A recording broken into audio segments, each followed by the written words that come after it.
Welcome back, class 9C. This is the fourth lecture of motion.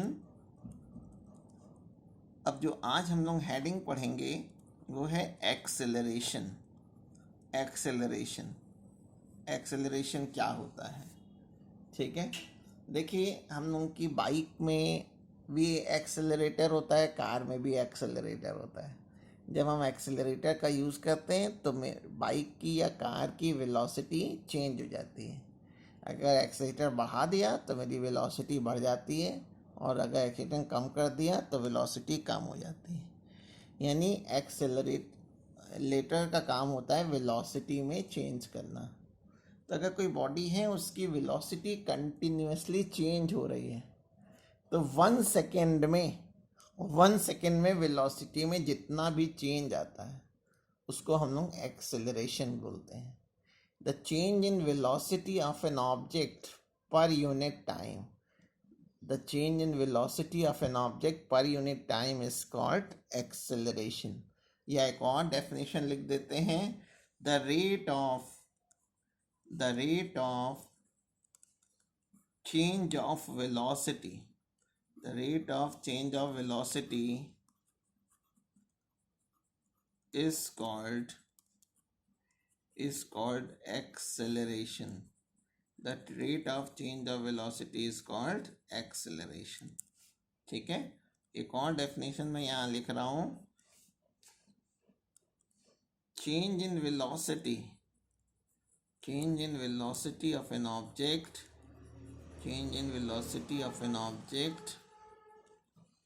per unit time is called acceleration. ठीक है, ये acceleration की definition हो गई. 1 second में वेलोसिटी में जो चेंज आएगा उसको एक्सेलरेशन कहते हैं. और एक्सेलरेशन को चिल्ड्रन स्मॉल ए सिंबल से रिप्रेजेंट करते हैं, स्मॉल ए. और ए के ऊपर देखिए मैंने वेक्टर साइन भी लगा दिया है. इसका मतलब है कि इसमें डायरेक्शन भी होगी और मैग्नीट्यूड भी होगा. तो अगर मैं इसका फॉर्मूला लिखूं तो acceleration is equal to change in velocity के लिए हम लोग डेल्टा वी सिंबल यूज कर लेते हैं. ये जो ट्रायंगल बनाते हैं इसको डेल्टा बोलते हैं. Delta we upon time interval को हम लोग डेल्टा टी सिंबल से लिख देते हैं, डेल्टा टी. तो एक्सेलरेशन का क्या फॉर्मूला हो गया, delta we upon delta T. ठीक है, change in velocity upon time interval, ये एक्सेलरेशन का फॉर्मूला है. अब इसकी एसआई यूनिट क्या होगी?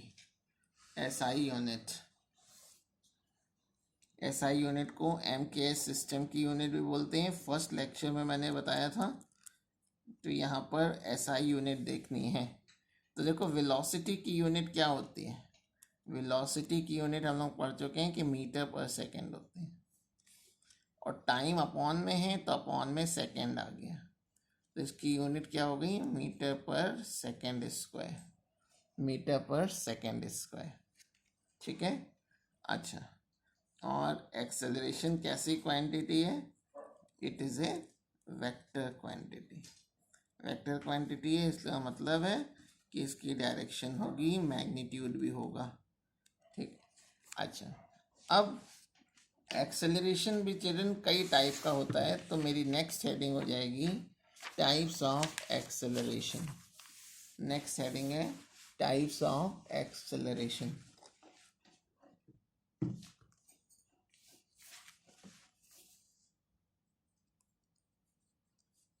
Types of acceleration.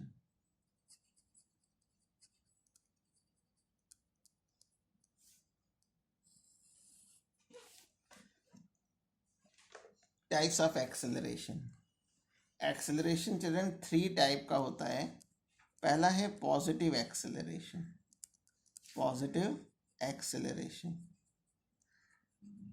सेकेंड होता है नो एक्सेलरेशन और ज़ीरो एक्सेलरेशन,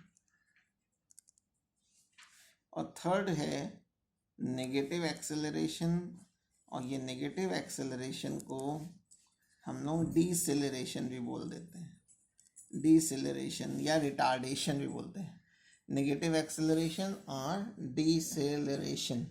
ठीक है, यहाँ पे हम लोग जो ग्राफ बनाएंगे वही अगली हेडिंग वेलोसिटी टाइम ग्राफ के भी होंगे, तो उसको हम 2 बार नहीं बनाएंगे। तो पॉजिटिव एक्सेलरेशन क्या होगा,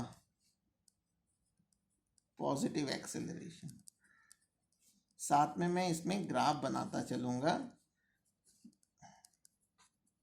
इसको ज़रा देखेंगे।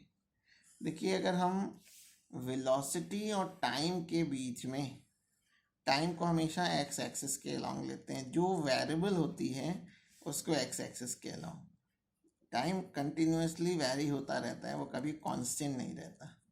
ठीक है, अगर हम वेलोसिटी और टाइम के बीच का ग्राफ बना रहे हैं, और ग्राफ जो बन रहा है उसकी जो स्लोप है यानी जो एंगल है, अगर एंगल लेस देन 90 डिग्री है, लेस देन 90 डिग्री है, तो उसके एक्सेलरेशन को पॉजिटिव एक्सेलरेशन कहेंगे। पॉजिटिव एक्सेलरेशन में होता है क्या एक्चुअली, कोई भी बॉडी है अगर उसकी वेलोसिटी कंटिन्यूसली इंक्रीज कर रही है, कंटिन्यूसली इंक्रीज करनी चाहिए, ठीक है, तब उसके एक्सेलरेशन को हम लोग पॉजिटिव एक्सेलरेशन कहते हैं। और पॉजिटिव एक्सेलरेशन के केस में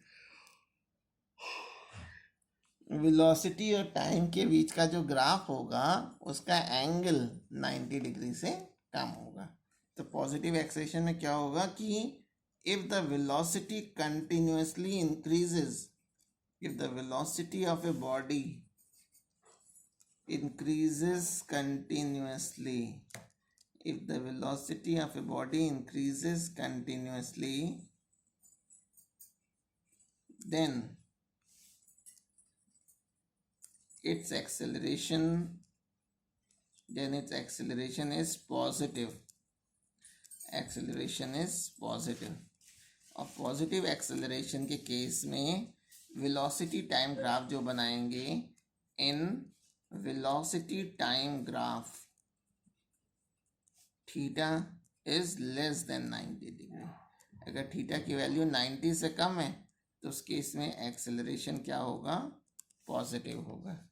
और इस ग्राफ से एक्सेलरेशन कैसे निकालेंगे, अगर मैं इसकी स्लोप निकाल दूं, यानी slope of velocity time graph represents, slope of velocity time graph represents acceleration। Positive acceleration को केवल एक्सेलरेशन भी बोल देते हैं।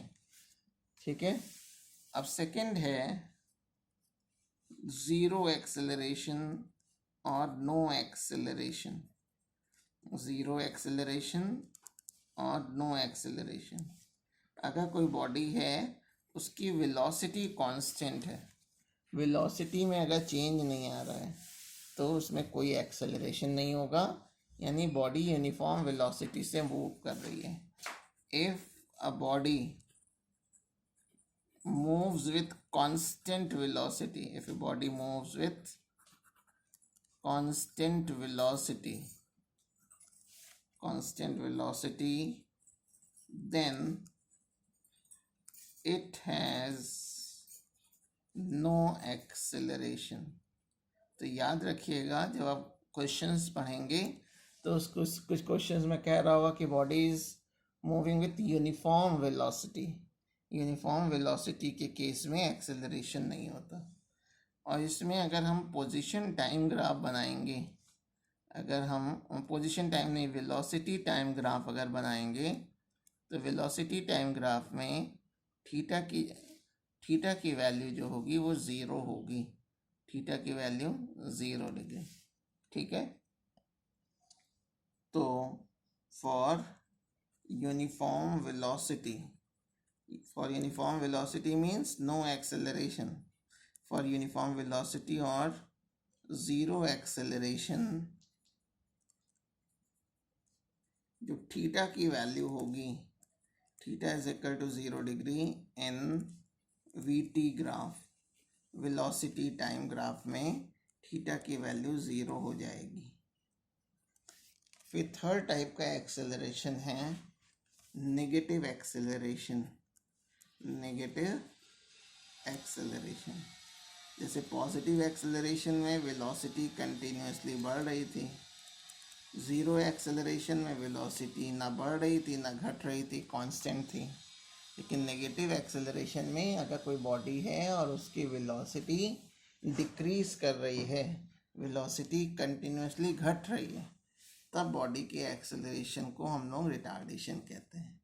If the velocity of a body, if the velocity of a body decreases continuously, then decrease in velocity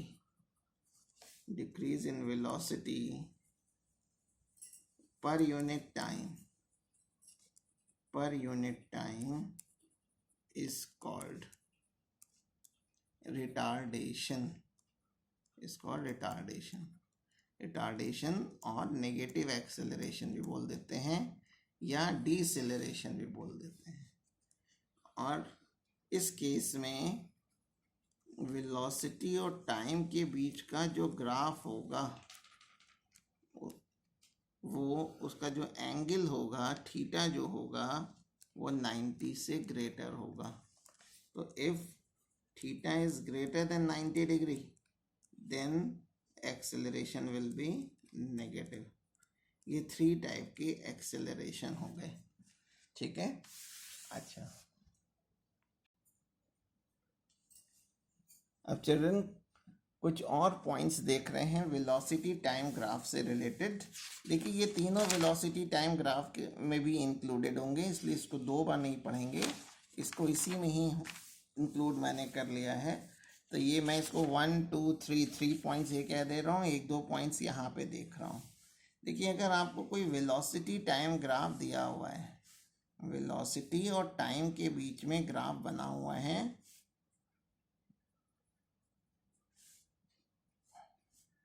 कुछ इस तरह का ग्राफ दे रखा है,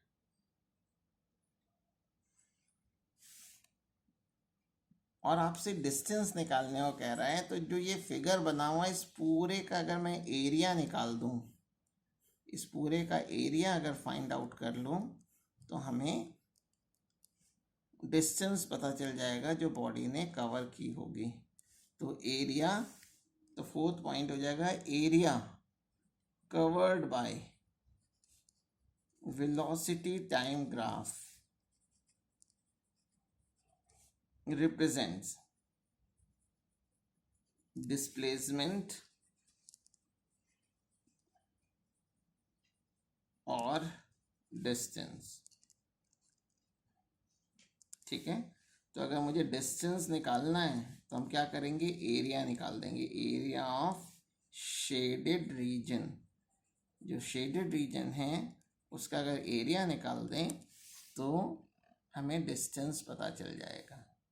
5th पॉइंट है और लास्ट पॉइंट है कि अगर हम वेलोसिटी और टाइम के बीच का ग्राफ है और वो एक स्ट्रेट लाइन नहीं है, एक कर्व है।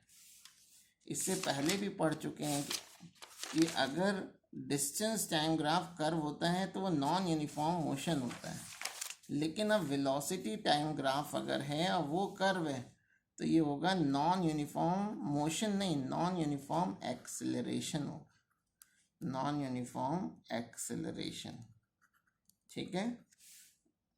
In case of non uniform acceleration, in case of non-uniform acceleration,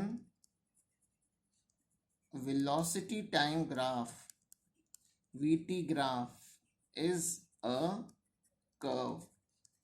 velocity time graph क्या होगा, एक कर्व होगा, ठीक है। यहाँ तक हम लोगों को करना है। अब नेक्स्ट लेक्चर में हम लोग इक्वेशन ऑफ मोशंस को प्रूव करके दिखाएंगे यूजिंग वेलोसिटी टाइम ग्राफ।